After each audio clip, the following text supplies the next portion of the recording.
Aba, nangyari pa ang ginawa nila itong ginawa dito kay Villanueva, dapat malaman ng buong madla, dapat hindi nila sinabi na dapat malaman. Ang nangyari, tinago ngayon yan.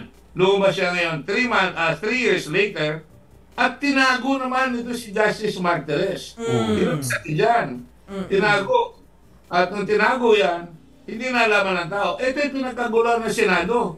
Kaya nga nakialam si Senator Pimentel, sabi niya, hintayin natin ang ombudsman. 3 taon nakatago yan, at bigla na lang on September 10, 2025, hindi pinapakita yung desisyon na dinidismiss. Ang pinapakita ngayon, si Joel Villanueva wala nagsasabi na meron siyang clearance na wala na siyang both administrative and criminal cases. Si ombudsman. Unfair! Unfair! Pero paano kung ikaw mag-a-appeal, wala kang alam. Kung ikaw magdemanda, hindi mo alam. Yung si Conchita Morales, hindi niya rin alam. Ginawa lang nila, nandun sa statement ng ombudsman at binigyan lang si Joel. Hindi binigyan yung tao. Nasa dilimang tao, hindi na alam, bigla lang tayo nabuluga. Yes. Ito nga si Bukoy Raymulla, lumalabas na yan. Parang nagpabaya siya, hindi siya nagpabaya. Tinago paano mo malalaman kung tinago? Lumabas na lang kayo. Dahil nalaman na nila na nung uupo na si Boying on September 2025, uupo si Boying, lumabas na October 7, and napoy si Boying, September 10, biglang lumabas yung clearance si Villanueva. Halata? So, dapat maintindihan ng tao yan. Na talagang may impunity na yan, na tinatago na mismo. Bakit tatago? Dapat sabihin ninyo, bakit yung dinismiss? Dahil ang batas natin sinasabi, pag gumawa ng desisyon ang husgado, dapat sasabihin nila, ito ang facts, ito ang pinagbasihan namin ng batas kung bakit namin dinismiss. Ni wala tayong alam kung bakit nila dinismiss yan. Sir, yung sinasabi lang po ninyo na dapat sabihin ng ombudsman, yung naging desisyon, through publication po yun, dapat nakapublish. Ganun po ba? Talaga naman yun ang batas Dapat sa official gazette later. Hinahanap namin sa official gazette.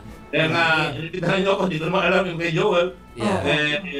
Siyempre, kasama ko ng araw sa Senado yan. Pero hindi na nga ako lang po sa Senado yan, pagtatakpan ko o tutulungan ko. Ang sinasabi ko lang, yung batas. Ito ang batas. Tinasabihan ko lang ng tao, ito ang batas. Kayo humusga. Dapat bang itago? Hindi ba dapat ipaliwanag kung bakit dinismiss? Kung ikaw mag-a-appeal, kung ayaw mo yung ginawa niya, dapat mag-a-appeal ka, hindi ka na maka-appeal. Yun ang problema. Pero Senator Dick, sabi nyo nga po, mali yung paraan, yung naging proseso po nila kasi itinago nga po. And he said there's even a violation. So kung may violation, kung mali yung proseso, sa ngayon, well, hindi na babawiin sa ngayon, no? Yung naging desisyon ni Ombudsman Martirez. Is it effective? Valid pa rin? Sa tingin ko, bilang isang abogado, you cannot win a case by cheating the public. Because alam mo, nakalagay sa batas natin, the ombudsman is the protector of the people. Ano yung sabihin nun? Siya ang nagkukubli sa tao, siya ang nagpuproteksyon ng tao. Ba't mo itatago yung kaso? Lumalabas ngayon, binabiolate mo yung Constitution na dapat the state adopts and implements a policy of full public disclosure of all its transactions involving public interest. Pag tinago mo, di na nadaya mo ang tao, di ba? So sinasabi po ninyo hindi valid? Yes, I think hindi valid yan. Dahil public na public yung sinabi ni Justice Conchita Morales na dating ombudsman, isa na justice sa Supreme Court. In the first place, hindi naman state secret yan Pwede mo lang yung condition na sinasabi ng batas. Halimbawa, malalaman ng lahat kung saan nakatago yung mga bomba ng Pilipinas, kung saan nakatago yung mga secret weapons natin, hindi mo pwede i-disclose yun. Pero sa mga ganito, na may public interest that requires public scrutiny, na dapat mapag-aaralan ng tao, hindi mo pwede itago yan. Kung tirago mo yan, hindi mo pwede i-justify na tama yan kung mali ang pamaraan mo. So, sir, kung cheating po yung nangyari, meron po bang tayong habol sa nakaraang ombudsman? Meron po ba siyang liability? Yes, definitely dapat may pananagutan siya. Magpaliwanag siya at the very least, o baka humarap siya na itinago niya na binilate niya yung Constitution. Di ba? At dapat ipaliwanag ng tao yan. Hindi niya pwede sabihin na, hindi, Sinabi ko naman kay Joel di pwede yun. Public ang dapat mo sabihan, Mr. Justice. Dapat public. The public has to be told what is the basis for your decision. And alam mo, ganyan rin yung sa Parmali. Lahat ng ebidensya nandun sa Parmali. Sinabit namin, pinili lang nila. Alam mo ba nyo ang ginawa nila sa Parmali? I-finalize sa ombudsman doon sa lower court. Kaya sabi, mismo na Sandigan Bayan, mali yan. Hindi niya dapat finalize sa lower court yan. Niloloko niyo ang tao, kaya dapat finalize sa ombudsman yan at isinabit ang ombudsman sa Sandigan Bayan based on the evidence. Wala. At kaya nga nagagalit si Andili ko sa TV ko lang naman nakita yan. Sabi ni Ombudsman Remulla, tama yung sinasabi niya. Dapat managot siya mga yan, malaman natin kung ano malabas sa aming investigation It was a case filed destined to fail, designed to fail. Sino ba ang nag-appoint Kalalaw, Kalalyong at saka kay Lo? Si Lo, in-appoint ng Ombudsman ng Mindanao yan. Later on, matapos yung Parmali, in-appoint si Leong bilang Ombudsman Deputy. I-appoint pa sana si Lao na Ombudsman pero hindi na nila tinuloy. Bakit? May passes sila pagkatapos ng kanilang term, may magtatanggol sa kanila pag wala na si Duterte sa pwesto. Pangalawa, sa tumakbo itong mga Dargani Brothers, tumago sila, tapos nakita na lang palabas na sila ng Davao International Airport. At doon namin sila hinuli. At lumalabas, na nagpalit pa sila ng pangalan, dapat hulihin rin yung mga nagpalabas na dahil talaga may kontsabaan sa Davao. Tiga saan ba yung Pangulo? Tiga Davao. Sino yung best friend ng Pangulo? Di ba si Michael Yang? Anong ginawa ni Michael Yang? Siya ang guarantor. Sabi sa bibig mismo ni Duterte, sabi niya, pagador yan. Kaibigan ko yan. Bakit nyo inaharap yan? Yung PI na COA, mali kayo. Yung Senado, huwag kayong a-attend dyan. Dahil iloloko lang ang bayan ng senador. At ikaw, Gordo, sasapakin kita. PI ng nanay mo, lahat minumura niya. Sana huling isda sa bibig ng presidente. Siya ang pinakamalaking isda. Pag hinuli yan, dapat kasama na sila Michael Yang, kasama na si Lo Weisho, at natutulog lahat doon. Yan ang kailangan. Gising dapat ang tao. Dapat, nung inimbestiga yan, narinig na nila may mga overprice. Una pa lang araw, hindi pa nga nag-uumpisa in-overprice na nila yung face mask. 27.50 ang singil nila, 500,000 ang in-order nila, 27.50. Ang DOH, meron bang pera na namili, ang singil niya ay 16 pesos ay 64 centavos at ang Philippine Red Cross 5 pesos. Kaya galit na galit doon si Duterte sa Red Cross. Nabuko sila. At pagkatapos tingin nyo, paano kayo hindi maniniwala? Di ba dapat kung alert ang Pangulo, dapat nakita niya sa loob lamang ng dalawang June 9 at saka June 8, no? Dumali ng una 3.82 billion pesos ang binili nila isang araw, May 8, 2020. May 8, 2020. 3.82 billion ng PPE. Kadami-dami naman yan. At sa June 9, bumili na naman ng 2.8 billion. Ilang halaga nun? Kulang-kulang 6.6 billion. Dalawang araw lang yun. Nabili ka nila. Ganyan ka tabil, ganyan ka lakas. Ang niwala-walang pera. Senator Dick. Mas ang pera yan. Kaya malaking bagay yan. Dapat samantalayan ng bayan. Ito pagkakataon na maalis lahat ang kurakot na ginagawa niya ng mga yan. No? Dahil masyado ng impunity talaga ang ginagawa.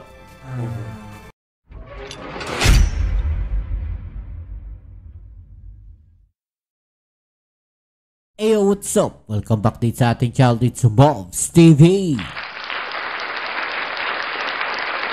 Alright, so tayo nagbabalik pali mga kababayan. At nako, eto mga kababayan, no, meron pong matinding pasabog. Etong si dating Senator Dick Gorton na talaga ng mga gugulantang dito sa mga DDS.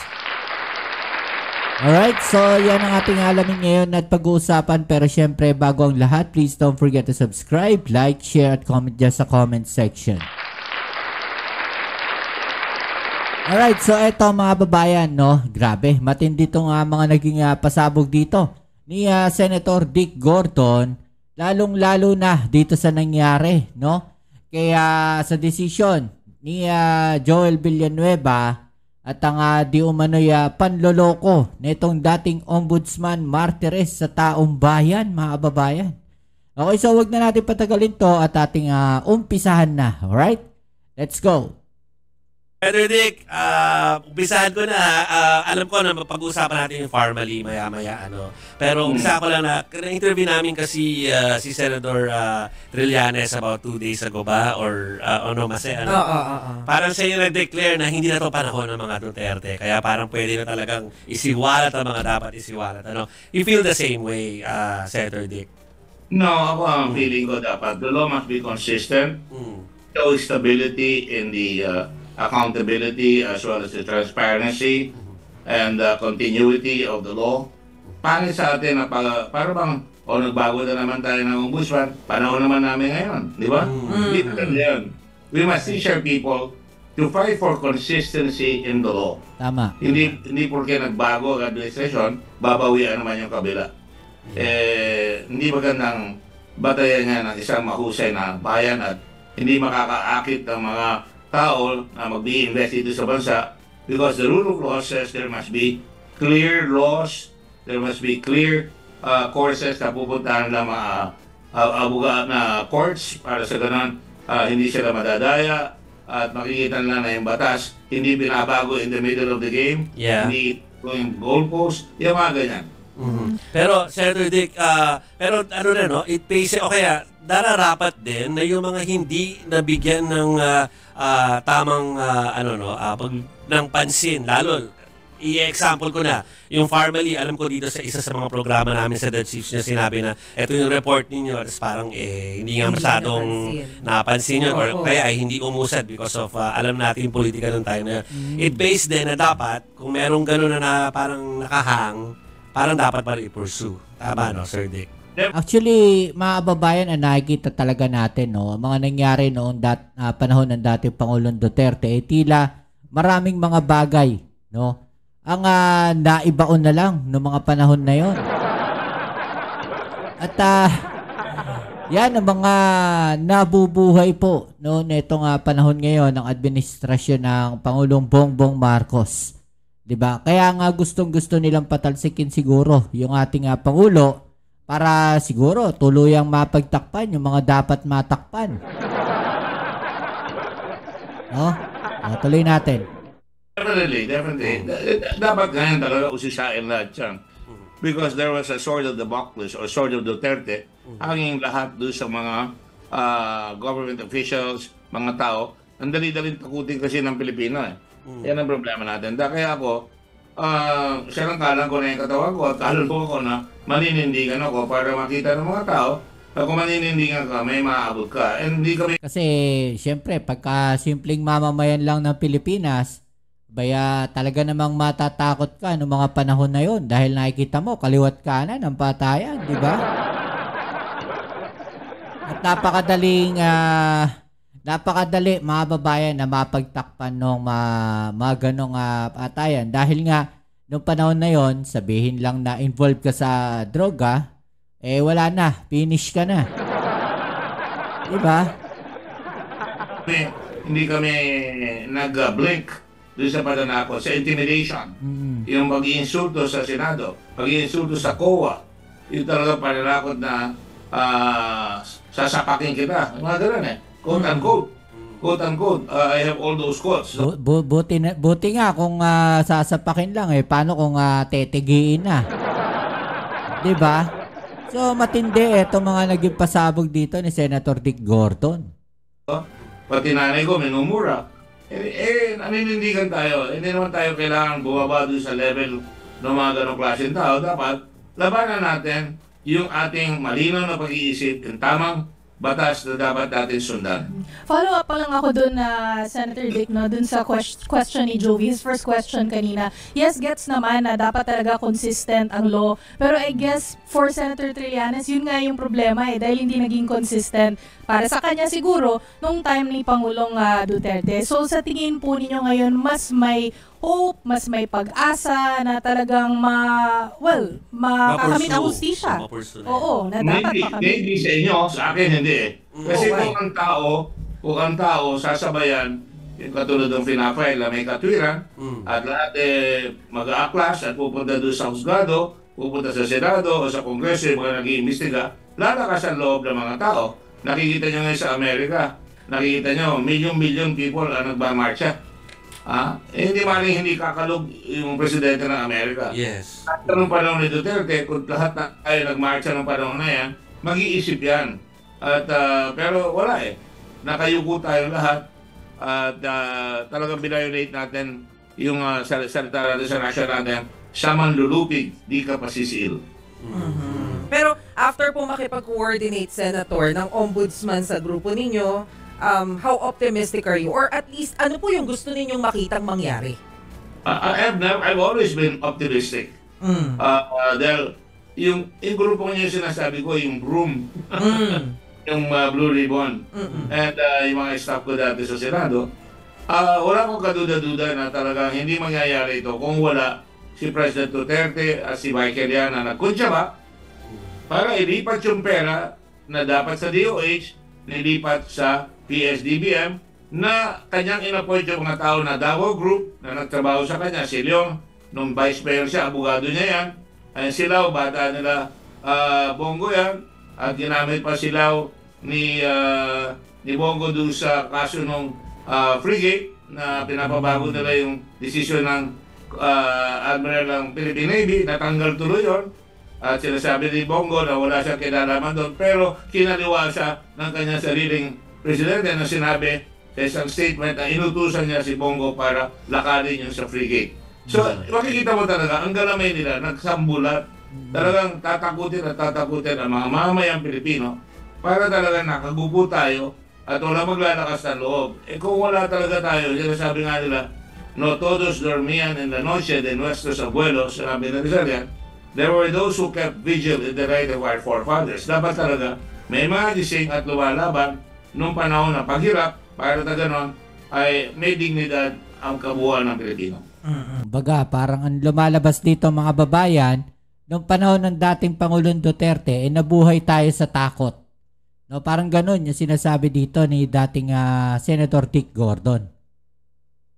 Senator, medyo sa segue na po ako doon sa nabanggit din ni Ombudsman Remulla kanina patungkol po doon sa naging 2016 decision ni former Ombudsman Conchita Carpio Morales against kay Senator Joel Villanueva.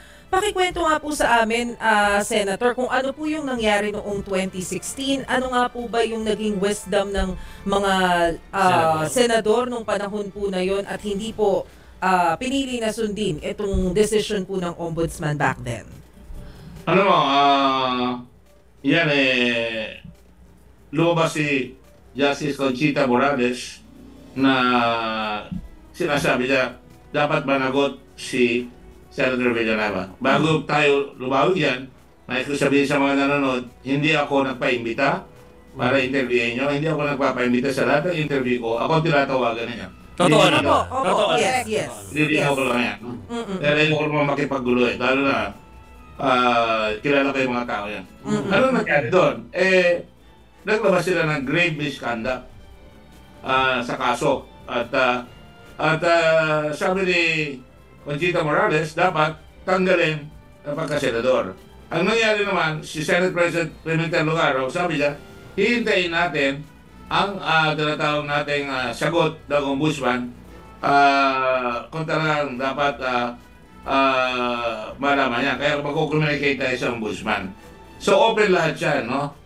So, ang nangyari naman ngayon, kung nangyari yung 2016, on July 31, 2019, si Samuel Martires, isa rin Korte Suprema dati na inappoint ni Duterte bilang ombudsman, in-reverse niya yung dismissal. Sabi niya, mali yung dismissal.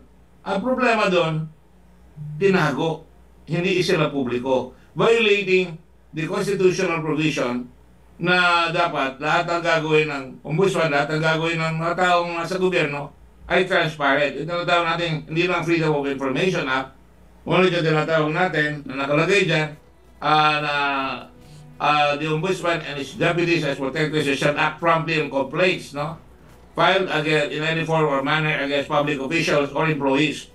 Walang sinasabi dyan na ombudsman ay hanggang doon lang kami sa hindi dapat isama ang kung ang ginawa kasi ng Senado ng batas nung ginawa yung ombudsman law, parang naglagay sila ng bulletproof na ang senador at congressman at saka mga judges, ihiwalay natin doon sa sinasabi ng Constitution na lahat ng public officers and employees pwedeng habulin ng ombudsman. They're not above the law.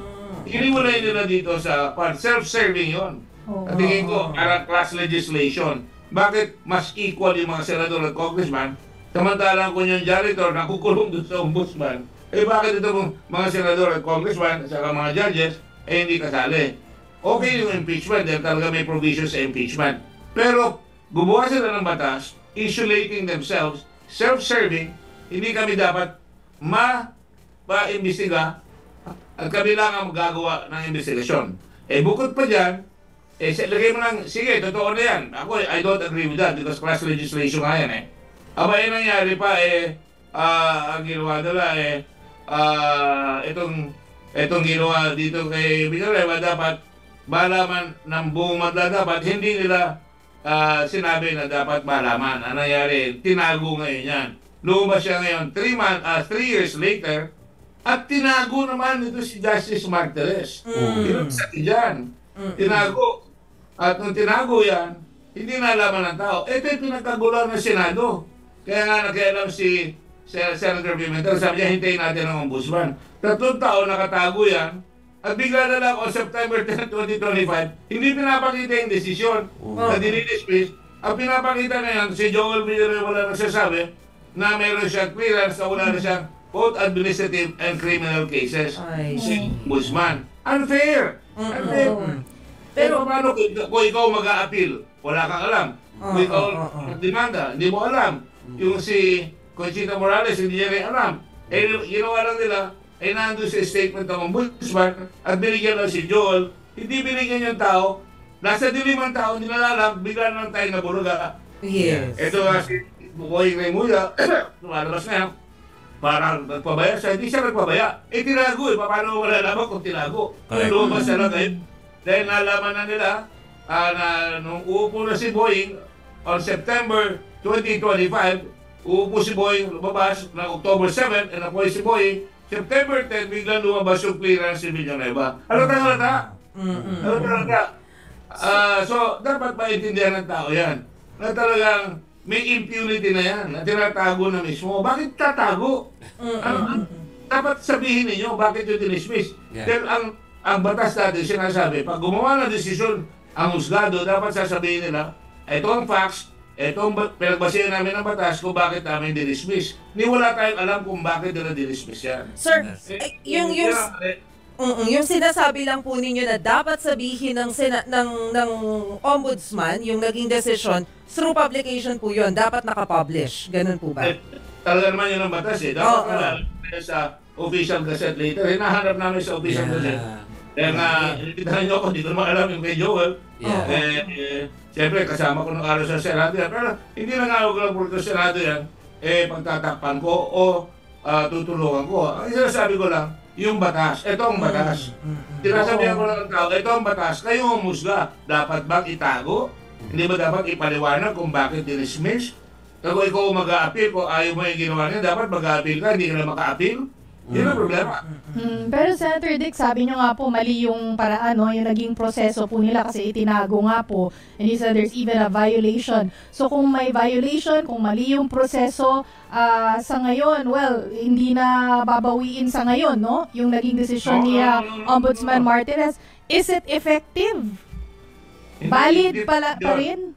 Sa tingin ko, bilang isang abogado, you cannot win a case by cheating the public. Because alam mo, nakalagay sa batas natin, yung ombudsman is the protector of the people. Ano yung sabihin nun?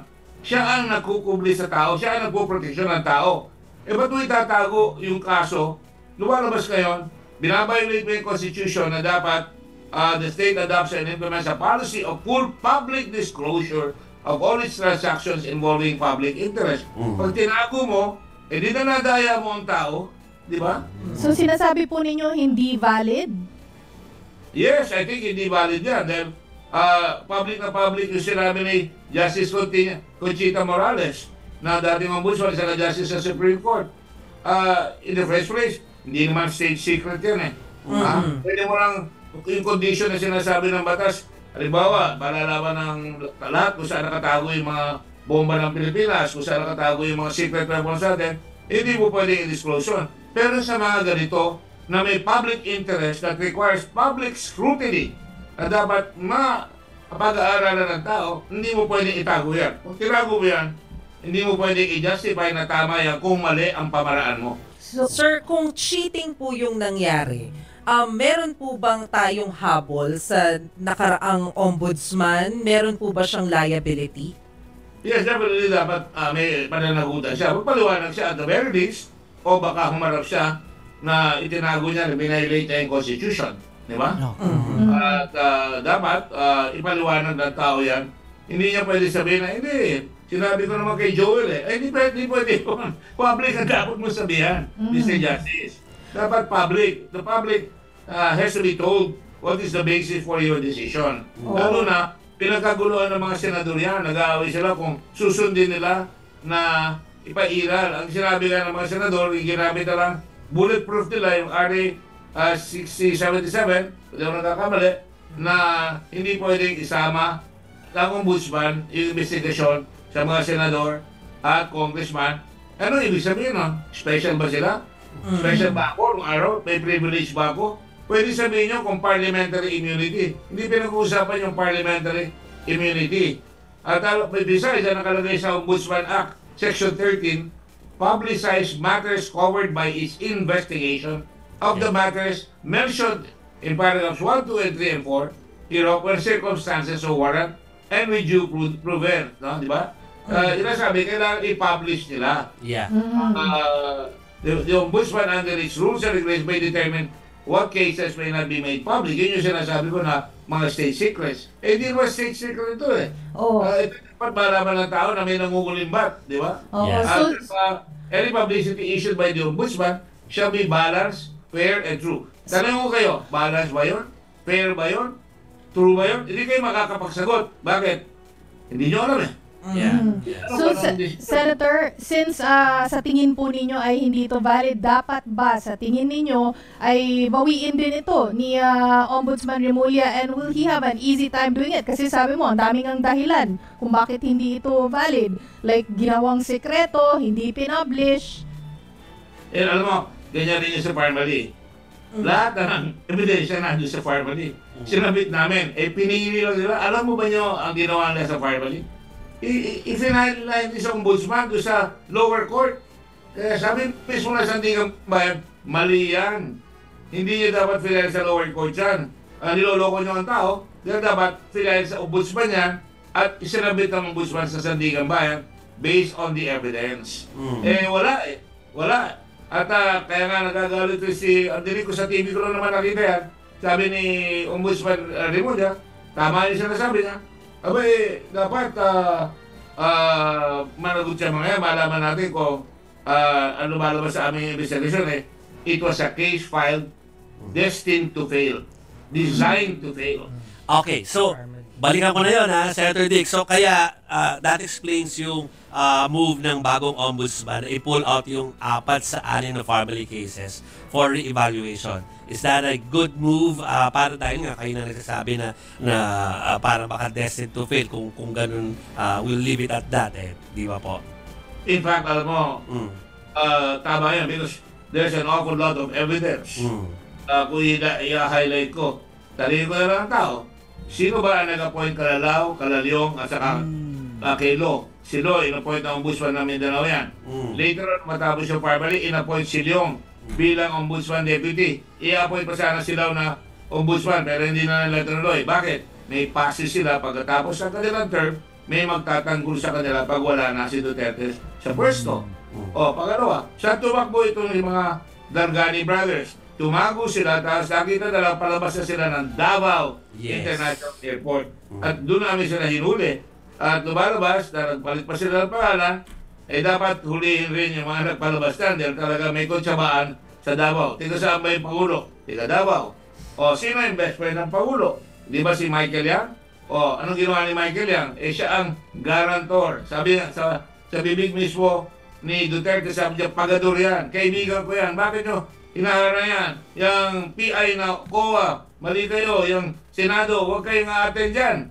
Dahil niloloko lang ang bayan ng senador. At ikaw, Gordo, sasapakin kita. PI ng nanay mo, lahat minumura niya. Sana huling isda sa bibig ng presidente. Siya ang pinakamalaking isda. Pag hinuli yan, dapat kasama na sila Michael Yang, kasama na si Lo Weisho, at natutulog lahat doon. Yan ang kailangan. Gising dapat ang tao. Dapat, nung inimbestiga yan, narinig na nila may mga overprice. Una pa lang araw, hindi pa nga nag-uumpisa eh. In-overprice na nila yung face mask. 27.50 ang singil nila, 500,000 ang in-order nila, 27.50. Ang DOH, meron pang pera na namili, ang singil niya ay 16 pesos ay 64 centavos at ang Philippine Red Cross 5 pesos. Kaya galit na galit doon si Duterte sa Red Cross. Dahil nabuko sila. At pagkatapos tingnan nyo, paano kayo hindi maniniwala? Di ba dapat kung alert ang Pangulo, dapat nakita niya sa loob lamang ng dalawang